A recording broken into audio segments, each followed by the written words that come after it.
సీట్లు గెలిచి ఒక్కొక్కటి పనికిరాని నా కొడుకులు మాట్లాడుతున్నారు.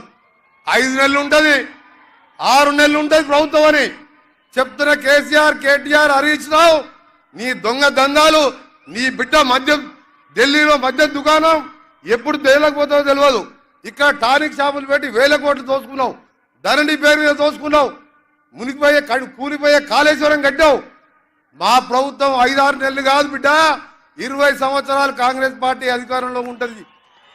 తెలంగాణ ఇచ్చిన పార్టీ సోనియా గాంధీ వేరే దేశంలో పుట్టినా ఈ దేశానికి వచ్చి కోడలిగా 2 సార్లు ప్రధానమంత్రి అవకాశం వచ్చినా భర్త మాంసం ముద్దలో మారిపోతే దేశం కోసం ప్రధానమంత్రి పదవద్దని చెప్పి ఆర్థికవేత్తను ప్రధానమంత్రి పెట్టి బంగారం తాకట్టే పెట్టుకెళ్ళి ఇవాళ దేశాన్ని ఈ స్థితిలో ఉందంటే సోనియా గాంధీ ఆలోచన విధానం. ఆ తర్వాత రాహుల్ గాంధీ గారు ఈరోజు మత ఘర్షణలు పెట్టి అందులో మలిగిపోతున్న మత పార్టీ బీజేపీ లాంటి పార్టీ కోసం అలాంటి పార్టీలు ఉండొద్దని భారత్ జోడో నఫరత్ జోడో అని యాత్ర 4000 కిలోమీటర్ల పాదయాత్ర చేసింది. ఈరోజు న్యాయ యాత్ర పేరు మీద 5000 కిలోమీటర్లు ఆయనకు ప్రధానమంత్రి అవకాశం